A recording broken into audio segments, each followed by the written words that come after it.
వాక్యం సెలవిస్తూ ఉంది, దేవుడు ప్రేమ స్వరూపి.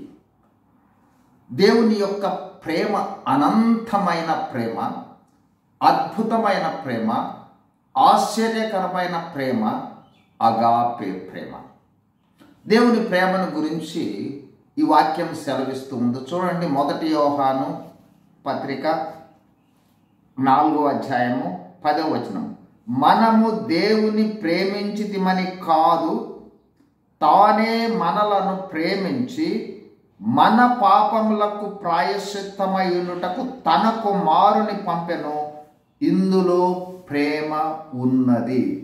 ఇది అత్యంత ప్రేమను తెలియచేసే వాక్యం. దేవుడే మనలను ప్రేమించి తన కుమారుణ్ణి ఈ లోకంలోనికి మన పాప ప్రాయశ్చిత్తమై పంపించాడు. ఇప్పుడు చూద్దాం ఆ కుమారుని యొక్క ప్రేమ ఏమిటి. కుమారుడు అంటే యేసుక్రీస్తు ప్రభువు. యేసుక్రీస్తు ప్రభు యొక్క ప్రేమను మనం ఇక్కడ చూడవచ్చు. ఎఫెసీయులకు రాసిన పత్రిక 5వ అధ్యాయము 2వ వచనం. దేవుడు మనలను ప్రేమించినట్లే యేసుక్రీస్తు ప్రభువు కూడా మనలను ప్రేమించాడు. ఏం చేశాడో చూడబోతా ఉన్నాం. 5:2. క్రీస్తు మిమ్మును ప్రేమించి పరిమళ వాసనగా ఉండుటకు మన కొరకు తన్ను తాను దేవునికి అర్పణగాను బలిగాను అర్పించుకొనెను. తండ్రి తన కుమారుణ్ణి అప్పగిస్తే మన కోసం కుమారుడైన యేసుక్రీస్తు ప్రభువు వారు మన కోసమై ఆయన తన్ను తాను బలిగాను అర్పణగాను అర్పించుకున్నాడు. ఈ విధమైన ప్రేమను కలిగి ఉండుటతో పాటు తండ్రి కుమారులు మన పక్షముగా చూపిన ప్రేమను మళ్ళీ జ్ఞాపకం చేస్తాను. చూడండి, యోహాను సువార్త 16వ అధ్యాయం. యోహాను సువార్త 16వ అధ్యాయం 8వ వచనం. 16, 7, 8 వచనాలు. అయితే నేను మీతో సత్యము చెప్పుచున్నాను, నేను వెళ్ళిపోవుట వలన మీకు ప్రయోజనకరము. నేను వెళ్ళని ఎడల ఆదరణకర్త మీ యొద్దకు రాడు. నేను వెళ్ళిన ఎడల ఆయనను మీ యొద్దకు పంపుదును. మళ్ళీ యేసుక్రీస్తు ప్రభు వారు చేసిన ఇంకొక కార్యం ఏంటంటే, నేను వెళ్ళి మీకోసము ప్రేమించి ఏం చేశాడు, మన కోసము ఆదరణకర్తను పంపిస్తానని చెప్పాడు. అట్లాగే చూడండి, యోహాను సువార్త 14వ అధ్యాయం 16వ వచనం నుంచి చదువుతున్నాను. నేను తండ్రిని వేడుకొందును, అంటే ఆ పరిశుద్ధాత్మను పంపించింది తండ్రే. ఇక్కడ గుర్తించాల్సింది, నేను తండ్రిని వేడుకొందును, మీ యొద్ద ఎల్లప్పుడూ ఉండుటకై ఆయన వేరొక ఆదరణకర్తను అనగా సత్య స్వరూపియగు ఆత్మను మీకు అనుగ్రహించును. లోకము ఆయనను చూడదు, ఆయనను ఎరుగదు, ఆయనను పొందనేరదు, మీరు ఆయనను ఎరుగుదురు. ఆయన మీతో కూడా నివసించును, మీలో ఉండును, మిమ్మును అనాథలుగా విడువను, మీ యొద్దకు వత్తును.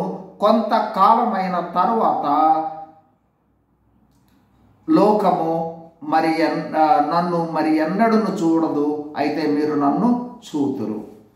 తండ్రి కుమారులు ఇద్దరు ప్రేమించి చేసినది ఏమిటంటే, మన కోసమై పరిశుద్ధాత్మను ఈ లోకంలోనికి పంపించడం జరిగింది. ఆ పరిశుద్ధాత్మ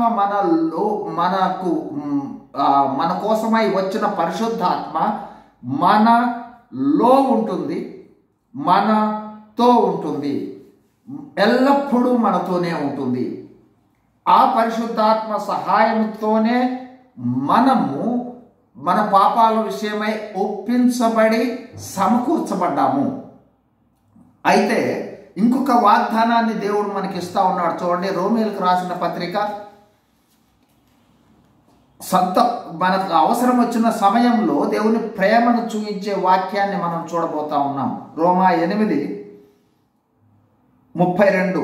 తన సొంత కుమారుని అనుగ్రహించుటకు వెనుక తీయక మన అందరి కొరకు ఆయనను అప్పగించిన వాడు ఆయనతో పాటు సమస్తమును మనకు ఎందుకు అప్పగించడు. ఆయన ప్రేమలో ఉన్న ఇంకొక గొప్ప అనుభవం ఏంటంటే, సొంత కుమారుణ్ణే దేవుడు అప్పగించినప్పుడు మనకు అవసరమైన ప్రతిదీ కూడా ఎందుకు అనుగ్రహించడు? సమస్తము అనుగ్రహించటానికి దేవుడు మనకు సిద్ధంగా ఉన్నాడు. ఇది ఆయన యొక్క అమూల్యమైన ప్రేమ, అద్భుతమైన ప్రేమ, ఆశ్చర్యకరమైన ప్రేమ. అయితే ఆ ప్రేమను పొందుకున్న మనము ఏమి చేయాల్సిన వారము అన్నట్లయితే చూడండి, రోమీలకు రాసిన పత్రికలోనే 5వ అధ్యాయంలో 5వ వచనం, ఎందుకనగా ఈ నిరీక్షణ మనను సిగ్గుపరచదు, మనకు అనుగ్రహింపబడిన పరిశుద్ధాత్మ ద్వారా దేవుని ప్రేమ మన హృదయములలో కృమ్మరించబడి ఉన్నది. ఎప్పుడైతే యేసుక్రీస్తు ప్రభువును అంగీకరించామో అప్పుడు పరిశుద్ధాత్మ ద్వారా దేవుని ప్రేమ కృమ్మరించబడింది. అంటే మన హృదయంలో ప్రేమ పొంగి పొర్లే విధంగా ఉండి జీవించాలి అనేది ప్రాముఖ్యమైన విషయం. చూడండి, ఇప్పుడు మరొక వచనాన్ని జ్ఞాపకం చేస్తాను. ఎఫెసీయులకు రాసిన పత్రిక ఎఫెసీ 5:2వ వచనంలోనే ఇంకొక భాగాన్ని చదువుతున్నాను.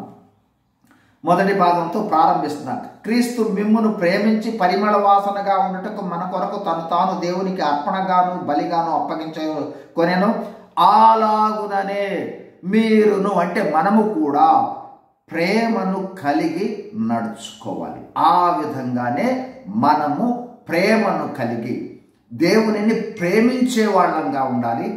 మనము కూడా ఒకరిని ఒకరు ప్రేమించే అనుభవంలో ఉండాలి. ఇక దేవునిని ప్రేమించే అనుభవాన్ని గురించి ఇక్కడ ప్రాముఖ్యంగా చెప్పబడ్డ మాటను మీ గమనంలోనికి తీసుకుని వస్తాను. చూడండి, రోమీలకు రాసిన పత్రిక 12, రోమా 12 మొదటి వచనం. కాబట్టి సహోదరులారా, పరిశుద్ధమును దేవునికి అనుకూలమునైన సజీవ యాగముగా మీ శరీరములను ఆయనకు సమర్పించుకొనుడని దేవుని వాత్సల్యమును బట్టి మిమ్ములను బతిమాలుచున్నాను. ఇట్టి సేవ మీకు యుక్తమైనది. ఇప్పుడు మనము చేయవలసినది మన శరీరాలను ఆయన బలిపీఠం మీద పెట్టుకోవాలి. అంటే యేసుక్రీస్తు ప్రభువు ఏ విధంగా తాను మృతి పొందాడో, మన కొరకై అప్పగించుకున్నాడో, దేవుడు మన కొరకై కుమారుని పంపించాడో, వాళ్ళిద్దరూ మన కోసమై పరిశుద్ధాత్మను పంపించారో, అదే విధమైన ప్రేమ మనము కూడా ఇచ్చుకోవాల్సిన వాళ్ళం. ఏమి ఇచ్చుకోవాలి అన్నట్లయితే చూడండి, ఇక్కడ సజీవ యాగముగా మీ శరీరములను ఆయనకు సమర్పించుకోవటం.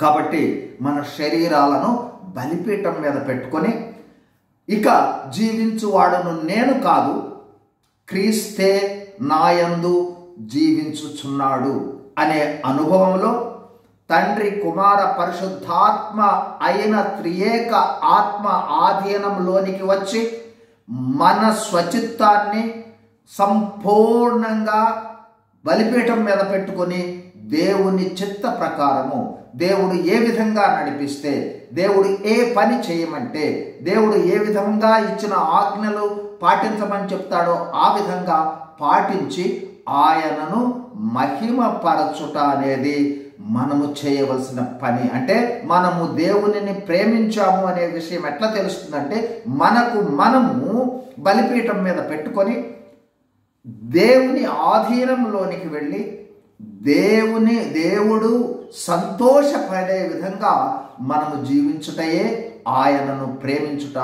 ఆ విధమైన ప్రేమను కలిగి మనము జీవించున్నట్లుగా దేవుడు మనకు సహాయం చేయనుగాక.